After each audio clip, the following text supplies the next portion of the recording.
정화용이고요. 30살입니다. 300만 원으로 시작을 했거든요. 어느 순간 좀 운 좋게도 많은 기회들이 찾아왔고 150억 정도의 총 수익을 낸 것 같아요. 팬데믹 시대 자산 시장을 뜨겁게 달군 가상화폐. 가상화폐 트레이딩 5년 차. 화용 씨의 인생은 5년 전과는 완전히 달라졌습니다. 사줬다.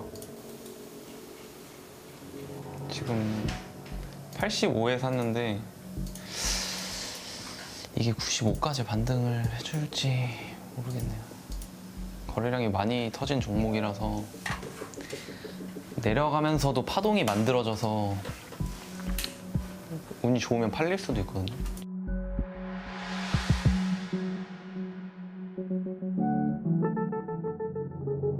우리나라 거래소가 시세가 더 높으면 반등을 못할 확률이 높거든요.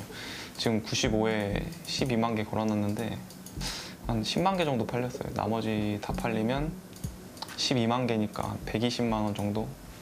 그게 지금 얼마 만에 그 정도 간 거예요? 지금 한 10분 정도 10분. 그래서 오늘 얼마 정도? 수익을 샀다 팔았다를 계속 해가지고 한 3천만 원 정도 낸 것 같아요. 저는 1분, 한 2분? 2분 만에 한 4억도 받았어요. 코인이라는 시장도 처음에는 코인 뭐야? 코인 뭐지? 약간 이런 의견이 되게 많았었거든요. 근데 그때 저는 좀 코인에 대해서 좀 많이 찾아보고 그리고 좀 돈이 좀 흘러 들어올 수도 있겠구나. 약간 이렇게 저는 좀 생각을 했던 것 같아요. 약간 장점이라면은 좀 그때부터 이제 좀 포기를 안 했다는 거. 예. 모든 코인들이 막 마이너스 90% 이상 갔거든요. 근데 그때 이제 정말 많은 사람들이 시장을 떠나고 포기를 했고, 근데 그때도 저는 이제 꿋꿋이 이 시장을 지켰고, 그래서 이 상승장을 좀 운 좋게도 맞이할 수 있었던 게 좀 원동력이 아닐까 좀 저는 생각을 해요.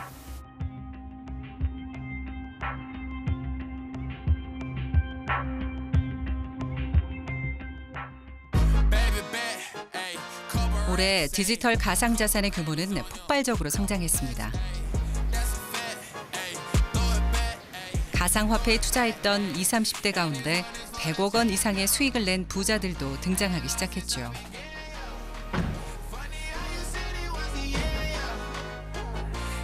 부동산 있다 그랬잖아. 제가 이제 땅을 사가지고 거기 안에 원하는 걸 배치를 시킬 수 있는 거죠. 갤러리 만들어 놓고 미술 작품. 최근에는 디지털 영역에 블록체인과 가상자산이 활용되면서 경제 활동까지 가능해졌습니다.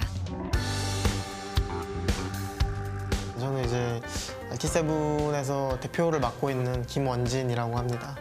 같이 원래 트레이딩을 하던 단톡방에 있었던 사람들이었었는데 서로 이제 트레이딩하면서 도움도 받을 수 있고 방송이나 이제 여러 사업이나 이런 것들을 같이 해보려고 평균적인 이제 수익은 한 100억 이상이다 정도로 말씀드릴 수 있을 것 같아요.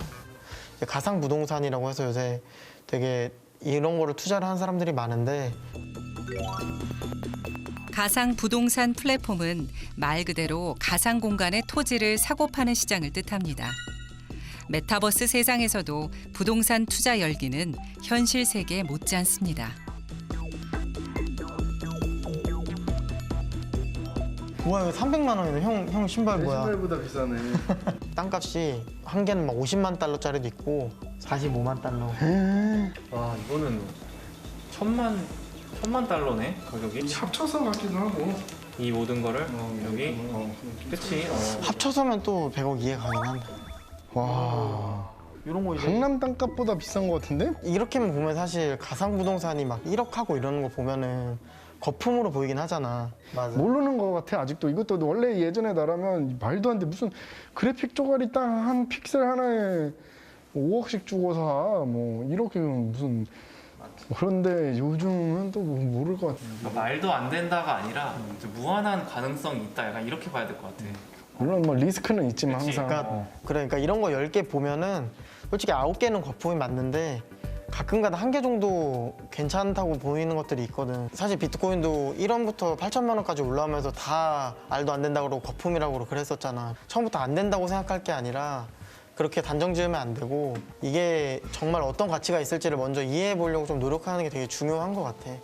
처음에 그 투자 시작하실 때 문제님은 어떤 좀 가능성, 어떤 것들을 좀 보고 이건 좀 해보자 이렇게 생각을 하셨던 것 같아요?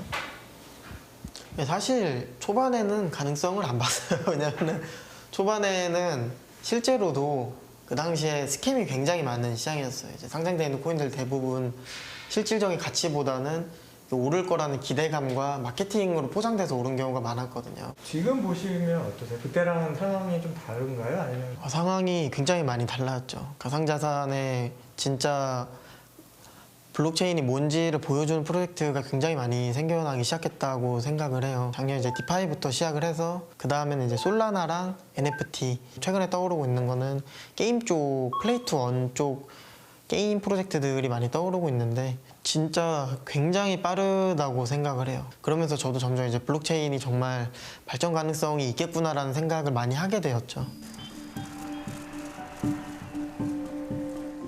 원진 씨는 현재의 가상자산 시장이 3년 전 코인을 처음 시작했을 때와 비슷하다고 말합니다. 시안 페이지가 나온 부분이 이렇게 있는데 사실 지금 저는 이 페이지도 되게 마음에 들긴 디지털 자산 시장에 새로운 기회가 열렸다는 의미이기도 하죠. 현재 원진 씨는 코인 트레이딩 대신 디지털 자산을 거래하거나 보관하는 디지털 지갑을 개발하고 있습니다.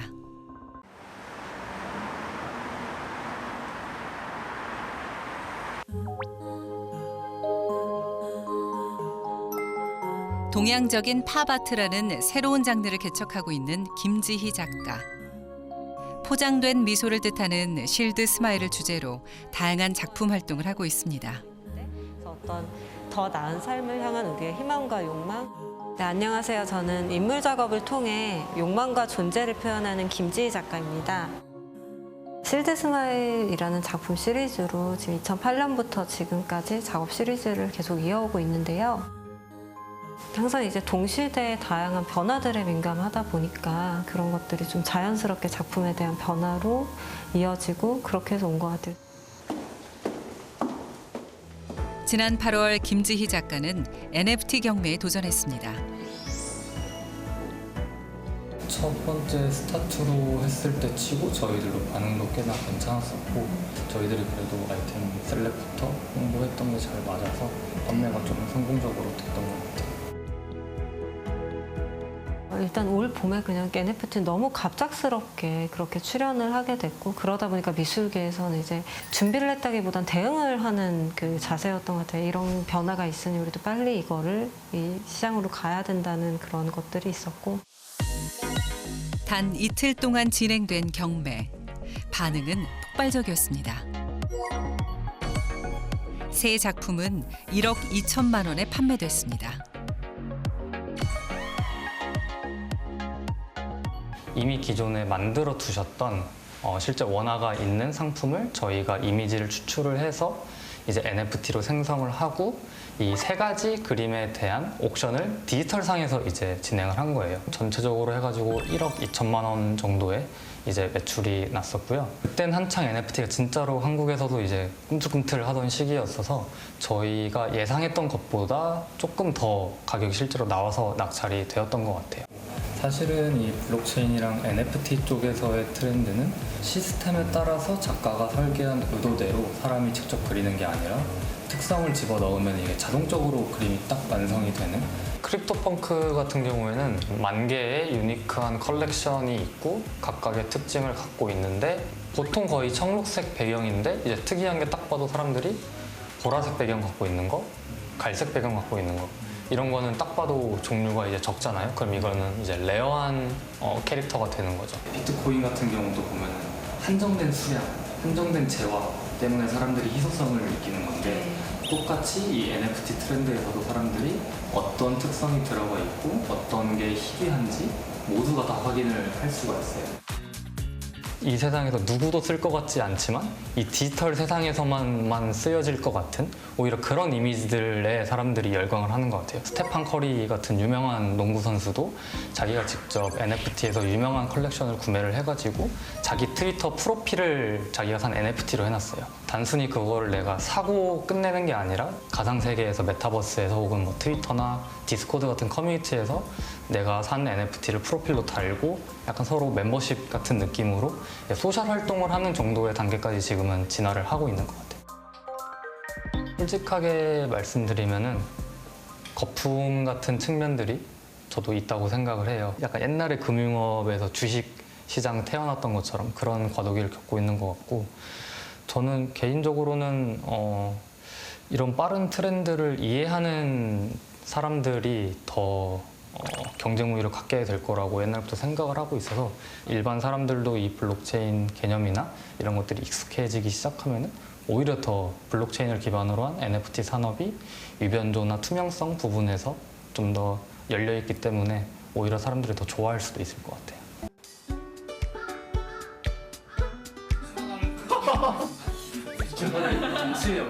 아니 근데 저는 약간 이거 PPL 모델 젊은 프로그래머들이 열띤 토론을 벌이고 있습니다. 이게 바로 블록체인입니다, 여러분. 이게 불과 한 2달 반, 3달 만에 얼마나 업그레이드가 됐는지 한번 다음 영상을 통해서 한번 보시죠. 어느 지갑에 얼마 들어있다 이런 게 완전 100% 공개가 되어 있고, 플러스 거기에 더 나와가지고 이 지갑에서 이 지갑으로 얼마를 옮겼다 이런 것까지 공개가 다 되는 게 블록체인입니다. 안녕하세요. 저는 멋쟁이 사출하면 대표 이두희입니다. 저희는 코딩을 가르치는 회사고요. 코딩 다음에 이어지는 창업이나 아니면 개발자 취직까지 책임을 지고 있는 그런 회사입니다. 코딩은 우리가 외국인이랑 이제 대화를 하려면 뭐 영어나 뭐 다른 언어를 알아야 되듯이 컴퓨터랑 대화를 하려면 이제 컴퓨터의 말을 배워야 되고, 그것이 이제 코드거든요. 코드로 이제 작성된 뭐 문장이나 아니면 프로그래밍 전반적인 걸 다 아울러서 코딩이라고 하고 있습니다. 되게 중요한 거 한 가지는 그 경험을 코드랑 어떻게 이어나가는지 계속 상상해 보는 것을 많이 해보세요. 2013년부터 코딩 교육에 앞장서온 이두희 대표는 최근 코딩 열풍을 누구보다 깊이 체감하고 있습니다.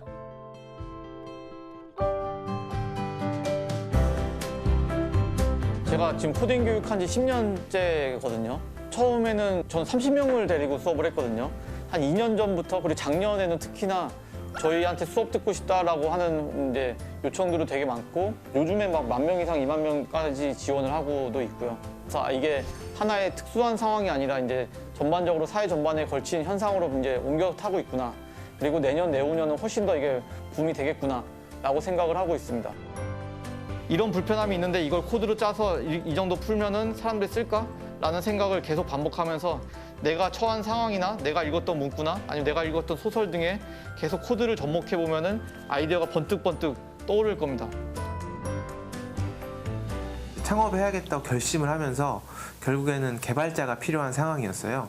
여기 가면 내가 원하는 개발자를 찾거나 최소한 내가 개발을 할 정도 수준은 배울 수 있겠다라는 생각이 들어서 바로 지원을 했던 것 같습니다. 저는 문과생도 이제는 코딩은 필수여야 한다라고 생각을 하고요. 저도 지금 이 교육기간이 끝나도 개발 공부는 꾸준히 해볼 생각이에요. 지금 너무 디지털 시대이고 예전의 산업 구조랑은 좀 많이 달라졌잖아요. 거기에 대한 경쟁력을 갖추기 위해서는 코딩 공부는 꼭 필요하다고 생각을 해요.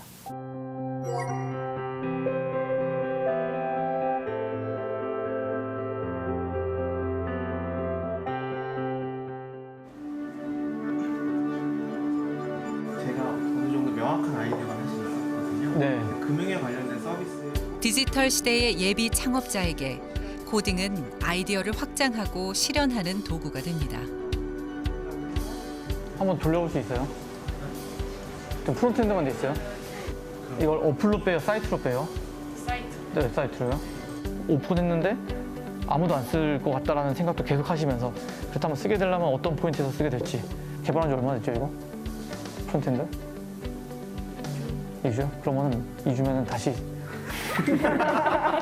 다시 우리는 어쨌든 코딩을 발판으로 딴 걸 만드는 거라서 코딩은 그냥 이렇게 미니멈으로 깔고 비즈니스 디벨롭 이런 거 엄청 하세요. 사실 코딩 그 자체로는 가치가 그렇게 높지 않고요. 요리로 따지면 재료예요. 재료를 가지고 이걸 카레를 만드는지 김치찌개를 만드는지는 그 요리하는 사람의 선택이고 의지잖아요. 코딩은 사회적 영향력이 있을 때 의미 있다는 이두희 대표. 지난해 대학생들과 함께 개발한 마스크 알림이가 대표적입니다.